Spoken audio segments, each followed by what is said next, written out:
High in the Carpathian mountains, shrouded in mist and legend, stood the ancient convent of St. Anna. The weathered stone whispered tales of forgotten gods and ancient rituals. Locals spoke of the convent only in hushed tones. They feared the curse. They feared the veil of shadows. Generations whispered of a malevolent entity, a dark force residing within the convent's walls. It preyed on the lost, the curious, the foolish. None dared to venture near. A palpable sense of dread clung to the very air around the convent. An oppressive silence, broken only by the wind whistling through the decaying structure, served as a warning. Turn back. Heed the whispers. This path leads only to darkness.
The convent loomed before her, a Gothic silhouette against the stormy sky.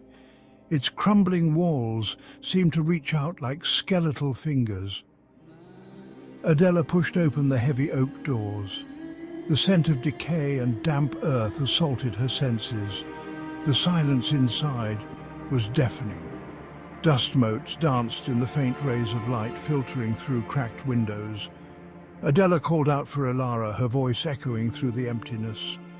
There was no answer, only the sound of her own fear, amplified in the stillness. Adela ventured deeper into the convent. She walked down long, echoing corridors. Each room she entered was bare, stripped of furniture and life. The air grew colder, the shadows deeper. A sense of unseen eyes watching her every move sent shivers down her spine. The oppressive atmosphere pressed down on her, threatening to crush her spirit. She felt a presence here, ancient and malevolent. A darkness that whispered her name, a darkness that beckoned her closer. In a small, forgotten chapel, Adela discovered a disturbing sight. A crude effigy made of wood and straw hung from the ceiling.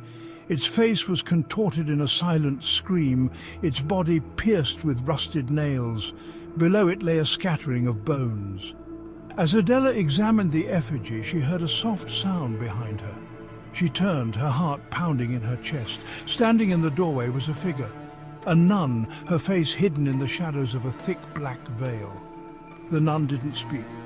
She simply stood there, her presence radiating an aura of pure malice. Adela felt a chill run down her spine. She knew in that moment that she had stumbled upon something ancient, something evil, something that should have remained undisturbed. Section 5. The Curse of the Nun. The nun moved with an unnatural swiftness, gliding towards Adela. Her silence was more terrifying than any scream. Adela stumbled back, fear rooting her to the spot. She tried to speak, but no words came out. The nun reached out, her hand cold and skeletal beneath her rough habit. Her touch sent a jolt of pure terror through Adela's body. Adela screamed, a primal cry that echoed through the empty halls of the convent. The nun's touch seemed to drain the life from Adela. Her screams died in her throat. Her eyes lost their focus. She collapsed to the cold stone floor, the nun's veiled face the last thing she saw. The curse had claimed another victim. The veil of shadows had descended once more. Section 6. The disappearance. Weeks turned into months. Adela, like Elara before her, vanished without a trace. The villagers whispered that the mountains had claimed another soul. They avoided the convent, their fear solidified by the disappearance. The convent stood silent, a monolith of shadows against the unforgiving landscape. The wind howled through its broken windows, carrying the whispers of the damned. The veil of shadows had grown, fueled by the fear and despair it consumed. The nun remained, her presence woven into the very fabric of the convent. She was the guardian of its secrets, the embodiment of its curse. She waited patiently for the next soul to stumble upon its doorstep, the next soul to be consumed by the darkness. Section 7. Brother Michael's Inquiry. Brother Michael, a young priest from a distant parish, heard rumours of the cursed convent. He was a man of faith, but also a scholar. He refused to believe in superstition. He was determined to uncover the truth behind the legends. Armed with his faith and a thirst for knowledge, Brother Michael ventured into the mountains. He was drawn to the convent, compelled by an unseen force. He believed he could shed light on the darkness, could offer solace to the souls lost within its walls. He reached the village, a collection of weathered homes clinging to the mountainside. The villagers warned him of the convent's evil. They told him of the missing women, of the nun and her curse. Brother Michael listened patiently, his resolve unwavering. Despite their pleas, Brother Michael continued his journey. He climbed the treacherous mountain path, each step taking him closer to the heart of the darkness. He felt the weight of the convent's history pressing down on him, but he refused to be deterred.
Section 9. The Spreading Darkness. Brother Michael felt a cold hand on his shoulder. He turned, his heart pounding in his chest. Standing before him was the nun, her face hidden behind the black veil. He saw only darkness in those shadowed depths, felt only the icy touch of death. He tried to speak, to reason with the entity before him, but no words came out. The nun's presence overwhelmed him, her darkness suffocating his faith. He felt his resolve crumble, his hope extinguished. The nun's touch spread through him like a disease, corrupting his body and soul. He felt his life force draining away, replaced by something cold and malevolent. He was becoming a part of the convent, a prisoner of its curse. The veil of shadows had consumed him entirely. He was lost, another victim claimed by the ancient evil that dwelled within the convent walls. The darkness had won. Section 10. Eternal Damnation. The convent remained, a festering wound on the mountainside. The villagers whispered of its curse, their fear a tangible thing. The nun, the vessel of the ancient evil, continued her reign of terror, her grip on the convent absolute. The veil of shadows spread, reaching out from the convent to touch the world beyond. It whispered on the wind, a harbinger of despair and madness. The nun's curse was eternal, her hunger for souls insatiable, and so the cycle continued. The whispers in the wind, the missing souls, the veil of shadows descending upon those foolish enough to seek the truth. The convent of St. Anna stood as a testament to the darkness that lurks at the edge of reality, a chilling reminder that some places are best left undisturbed.